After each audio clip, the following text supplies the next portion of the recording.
Swiatek bagels Anisimova. Wimbledon 2025 final. Iga Swiatek had nothing to prove, except on grass.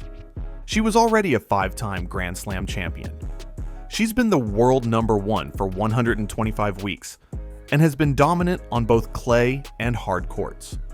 But Wimbledon has always been tricky for her. Before 2025, she had never made it past the quarterfinals. Many doubted whether her topspin-heavy, clay-friendly baseline style would work on the slick, low-bouncing lawns of SW19. Meanwhile, Amanda Anisimova was having the tournament of her life. She came in as the 13th seed, but blasted her way through the draw, taking out top seed Aryna Sabalenka in the semis, 6-4, 4-6, 6-4, to reach her first career Grand Slam final. She had the big serve, the clean ball striking, and the grass court momentum. However, what happened in the final left everyone speechless. Swiatek won 6-0, 6-0 in 57 minutes. That's right, a double bagel. The first time it had happened in a Wimbledon final since 1911. She won 21 of 29 points on her first serve and 5 out of 8 on her second. She broke serve 6 times and never faced a break point herself. What's wild is that she didn't even need to play aggressively. Swiatek hit just 10 winners total. It was Anisimova who unraveled, landing only about 33% of her first serves, hitting 28 unforced errors, and winning just 4 of 25 points on second serve. Results like this are beyond just dominance. This was real-time efficiency on display. Swiatek dictated tempo with deep, margin-heavy ground strokes, moved Anisimova side to side, and absorbed power with defense that never cracked. It looked like a training session, except it was center court. And with that win, Iga Swiatek claimed her first Wimbledon title, becoming a 6-time Grand Slam champion. More impressively, she's now 6-0 in Grand Slam finals, beating 6 different opponents in the process. She's also the first woman since Steffi Graf in 1988 to serve a full bagel in a Grand Slam final. The interesting part that thickened this plot twist is most people didn't give Swiatek much of a chance heading to this tournament, even though she just made her maiden final on grass just about a week earlier. If you asked any tennis fan, no one would predict a double bagel in the final, especially not at the hands of Swiatek. Anisimova had arrived on the big stage, but Iga stole it before the curtain even rose. Alcaraz rallies from 2 sets down to beat Isner. French Open 2025 final. Carlos Alcaraz had already won on clay, hard court, and grass multiple times. Jannik Sinner, on the other hand, had won 3 Grand Slam titles, all on hard courts. He had something to prove to the few critics who always called him out for not being dominant on other surfaces. He was the world #1, and he knew he needed to do better. His rivalry with Alcaraz was heating up real good, and the 2025 French Open final was supposed to settle it. Who was the real leader of this new generation? Everything pointed to a classic, but what we got was a plot twist so brutal, it'll live in tennis history. Sinner was flawless in the early rounds, not dropping a single set en route to the final. Alcaraz had battled harder on his own side of the draw, including a tough semifinal versus Musetti, but he still looked dangerous. Coming in, the head-to-head stood at 7-4 in Alcaraz's favor, with him winning their last 4 in a row. The match started sharply. Sinner took the first set, 6-4, then edged out a second set tiebreak, 7-6. Up 2 sets to love, he looked like he had one hand on the trophy. Then came the moment. 4th set. Sinner was leading 5-3, 40-0 on his own serve. At that point alone, he had triple championship points. He didn't convert. Alcaraz saved all 3, one with a backhand winner, another with a forehand pass, and the third off a wild Sinner error. That game flipped the energy inside court Philippe Chatrier. Alcaraz forced a tiebreak, won it 7-3, and suddenly, momentum. 5th set. Sinner served for the title again at 5-4, but he got broken again. The match went to a 10-point deciding tiebreak, and this time Alcaraz didn't hesitate. He stormed through, 10-2. Final score, 4-6, 6-7, 6-4, 7-6, 7-6. The match lasted 5 hours and 29 minutes, the longest French Open final ever. Alcaraz became just the third man in Open-era history to win a Slam final after facing championship points, joining Gaston Gaudio, who did it in 2004, and Novak Djokovic in 2019. He also became the 9th man in the Open era to come back from 2 sets down to win a Slam final. His record in Grand Slam finals at this point was 5-0. And after this win, his head-to-head versus Sinner extended to 8-4. Sinner out-aced him. He hit more winners. He had more chances, but he didn't finish. The moment that should have crowned Sinner as French Open champion, the 5-3 40-0 lead, became the moment Alcaraz turned into something else. Untouchable under pressure. Sinner had the match. Twice. Alcaraz took it anyway. Lucas Rosol stuns Nadal. Wimbledon 2012, second round. On paper, it wasn't even meant to be much of a match. Rafael Nadal, world number 2, 2-time Wimbledon champion, and fresh off a run to the French Open title, was facing Lucas Rosol, ranked number 100, unseeded, and with no single win at Wimbledon to his name. Nadal was on a 17-match Grand Slam winning streak. Rosol had never won a single tour-level grass court match in his life. Then came center court. Rosol took the first set to a tiebreak and lost it 9-7. Most people thought that would be it. Nadal had absorbed the early adrenaline and would now run through the gears. But the opposite happened. Rosol didn't fade, he accelerated. He broke Nadal early in the second and third sets, winning both 6-4, 6-4, behind fearless baseline hitting and a booming serve that caught fire. Nadal responded in the fourth, taking it 6-2 and forcing a decider. Then came the twist. Because of darkness, officials delayed the match for 45 minutes to close the center court roof, giving both players time to reset. The break, many believed, would tilt the momentum back to Nadal. Instead, Rosol came out serving at 130 miles per hour, hitting lines, and finishing points in 5 strokes or less. In that final set, he didn't face a single break point. He broke Nadal once, then served it out with back-to-back winners. Final score: 6-7, 6-4, 6-4, 2-6, 6-4. Rosol hit 65 winners, held all of his breakpoints, and won plenty of net approaches. And most importantly, he continued to hit aces, coupled with insane ground strokes. Nadal, meanwhile, looked stunned. His defense couldn't absorb the pace. He struggled to find rhythm. Rosol became the lowest-ranked player to beat Nadal in a Grand Slam, and handed Rafa his earliest Slam exit in over 7 years. Isner vs. Mahut, the marathon match, Wimbledon 2010. It was supposed to be a routine first-round match. Court 18, 23rd seed John Isner versus unseeded Nicolas Mahut. 2 big servers, and nothing that screamed headline material. The only twist anyone expected was maybe a few tie breaks and a quick exit for one of them. What followed was something no one could have predicted. Not players, not fans, not even the scoreboard. The match started on June 22nd, 2010. Isner took the first set. Mahut answered with the second and third. Isner grabbed the fourth. That took them to a 5th set, and that's where the script broke. There were no final set tiebreaks at Wimbledon back then. So the players kept holding serve over and over and over. Day 1 ended due to darkness at 2 sets all. Day 2, they played the entire day without a single break of serve in the 5th.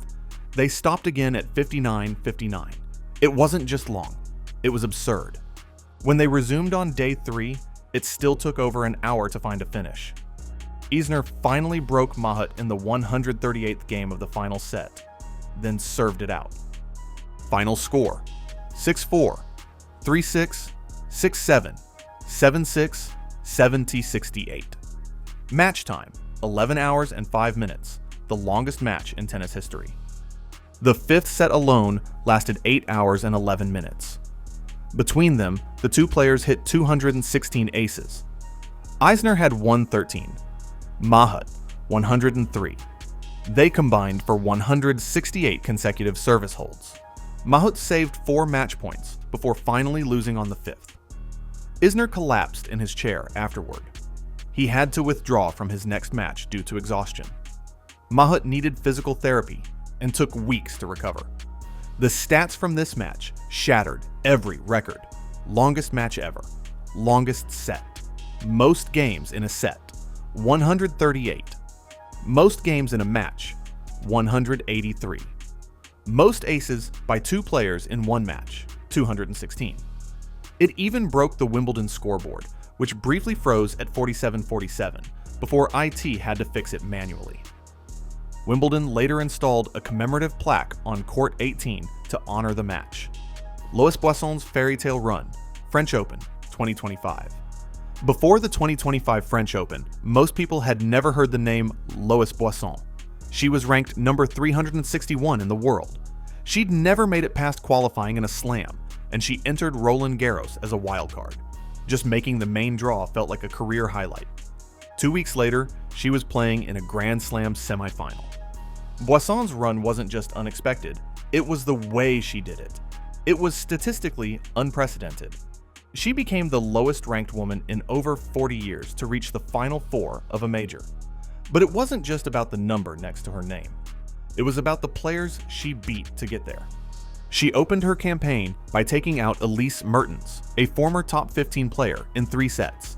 Then she eliminated number 3 seed Jessica Pegula, coming from a set down to win 3-6, 6-4, 6-4. In the quarterfinals, she faced number 6 seed Mira Andreeva, one of the most hyped young names in the sport, and beat her too, 7-6, 6-3, on court Philippe Chatrier. At that point, the Parisian crowd had adopted her, and they weren't just cheering for her because she was French, they were cheering because she was fearless. Boisson wasn't overpowering her opponents. She was outlasting them, absorbing pace, changing direction, counterpunching, with a calmness that felt surreal for someone in her slam debut. Her movement was compact, her timing precise, and her serve, while not huge, was placed effectively. The backstory made it even better. Boisson had torn an ACL just weeks before the tournament in 2024. Took her 9 months of immense grinding in the lower circuits to get back. Her form coming into the tournament wasn't great either. Lois Boisson had already authored one of the most improbable slam runs in decades. Not with power, not with hype, just with clarity, consistency, and an unshakable belief that she belonged on the biggest stage in the sport. The wildcard who wasn't supposed to be here nearly played for the title. And now, she's the French #1 player. Bernard Tomic saves 5 match points. Morella Challenger, 2025. At this stage in his career, Bernard Tomic wasn't exactly making headlines. Once touted as a future top 10er, he'd spent the past few years buried deep in the challenger circuit, sitting outside the world's top 200 and barely making main draws. But in Cuernavaca, Mexico, 2025 Challenger Tour, Tomic gave tennis fans a reminder that sometimes chaos is part of the magic. He was facing Marc Lajal, a 21-year-old Estonian on the rise, ranked well ahead of Tomic and dominating the match. The two were locked at 1 set apiece, and in the final set tiebreak, Lajal raced ahead 6-1, holding 5 straight match points. You're probably thinking, match is over, right? Not even close. Tomic saved the first with a drop shot, the second with a chip return. Then he rifled a backhand winner and chased down a wide angle to level it at 6-6. Suddenly, momentum was gone for Lajal, and Tomic somehow wasn't done yet. He closed it out 8-6 in the tiebreak, winning the match 6-2, 3-6, 7-6. A result that went viral across tennis social media within hours. Not because of the stakes, it wasn't a slam, and it wasn't a final, but because of the absurdity of what just happened. Statistically, the odds of saving 5 consecutive match points in a tiebreak while trailing 1-6 are less than 1 in 1,000, and Tomic decided he was going to be that one. He flipped the energy of the match in 6 minutes flat. For a player often criticized for his lack of fight, this was the complete opposite. There were no antics, no post-match drama, just a wild, improbable comeback at a time when most players would have already been shaking hands. It didn't earn him a title or a significant ranking leap, But it was a moment, and in tennis, moments like these are why you keep watching. Robin Soderling shocks Nadal, French Open 2009. For 4 straight years, Rafael Nadal owned Roland Garros. It was his favorite playground. From 2005 to 2009, he compiled 31 consecutive wins on the Paris clay, winning 4 titles and losing just 7 sets along the way. No one had ever even come close to knocking him out. So when he stepped onto court Philippe Chatrier in 2009 for a 4th-round match against Robin Soderling, no one was watching for an upset. Soderling was the 25th seed, ranked number 25 in the world.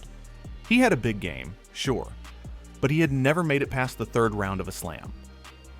Just a few weeks prior in Rome, he was almost double bageled by Nadal. So coming into the match, the odds listed Nadal as a 10,000 to 1 favorite by some bookmakers. Then, from the very first point, it became clear. Soderling wasn't playing by the script. He came out swinging hard, flat aggressive ground strokes that took time away from Nadal. Deep returns, relentless pace, and laser-focused footwork that denied Rafa any rhythm.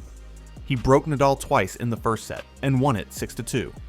In the second, Nadal adjusted, pushing longer rallies and finding more width, but Soderling didn't blink.